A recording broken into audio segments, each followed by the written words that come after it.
Yeah. I do actually, this kind of brings me a little bit to I Choose Violence. I kind of want to go back to the album for a second. Yeah.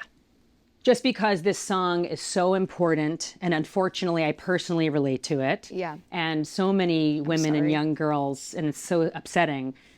Why was this song so important for you? I'm sure it was catharsis, but also just for awareness. It's important to talk about it.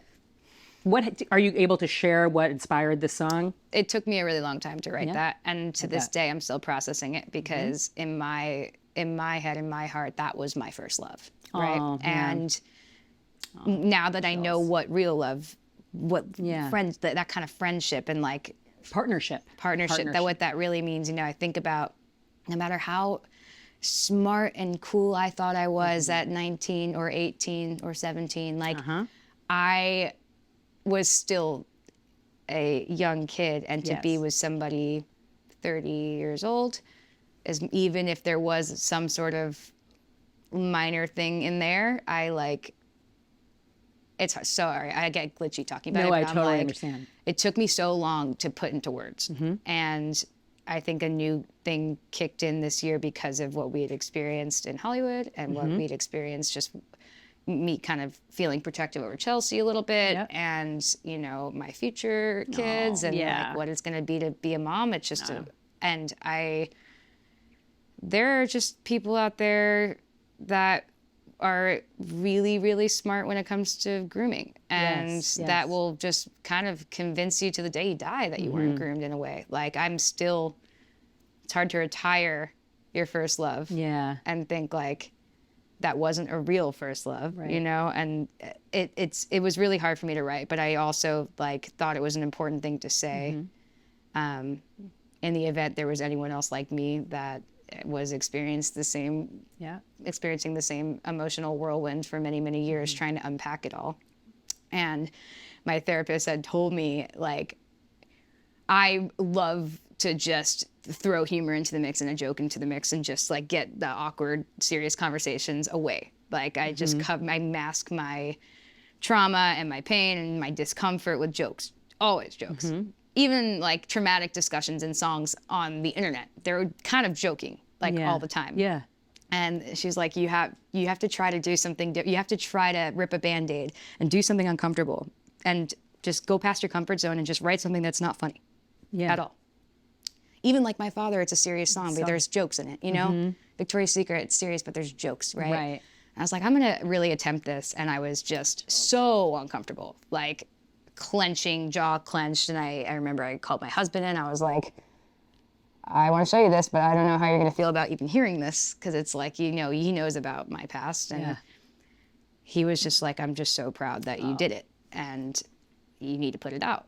And I'm like, I can't put that out. Hell no, like no shot. Cause then I'd be sitting here on the Allison Hagendorf show talking about it and things I can't even really comfortably talk about with my own parents and my own dad, you know, especially my own brother.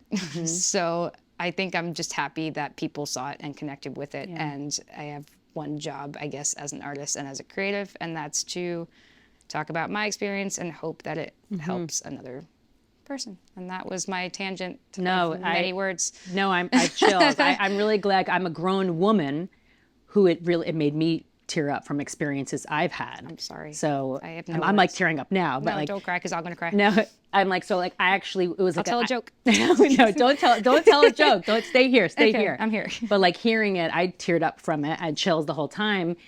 And it's so interesting. I'm a grown woman. I'm a mother, and it really brought me back. You know, it made me regress, but feel so proud of where I am now. But it made me proud that you also shared that, so that young girls and women of all ages or whoever has been victimized can hear this and feel that they're not alone. And it's important to share and to help others so that it won't happen to them. Yeah. And to feel like you are strong by yourself. You don't need this toxic relationship or love or attention or unsolicited. I think when it comes to like what I've learned, at least recently, when it comes to matters of like emotional grooming, right? It's not in your face, and it's not something you talk about because you're riddled with guilt for a really long time, because you feel like if you talk about it, you've been groomed to not, in a sense where it's like in just micro, tiny little subtle ways, you're kind of groomed to think like, oh no, this was my fault, right? I totally agreed to this. You know, I was not only did I agree, I chased it. Yeah. You know, I wanted it. I actually went crazy trying to have it, you know, because I'm this young little girl in a very, very adult relationship. I was my worst self, like a psycho person, obsessive, right? And it's like you feel guilt for that obsession, even though you're just not emotionally, physically, sexually prepared for any of it. Right. And I realized that there were a lot of women that just didn't want to talk about it because of those feelings. Yeah. And so when I dropped a little snippet, people took it and told their own stories about, and they were like, I'm realizing now it's okay to just talk about this. And it feels good to talk about it. It's uncomfortable, but it feels good. Yeah. And I've actually had some moments in the comments of this cool community of people where like somebody will comment and be like, hey, I'm actually in something similar right now. I'm starting to question it. Does anyone have any advice? And then all of a sudden, this like community of people are like, I have advice. Oh my gosh. Like red flags to look out for. Yes. Literally. And I was like, oh my gosh, wait, we're all like, this is group therapy right now. This is awesome. Like, it's so good. It's so powerful. Cool.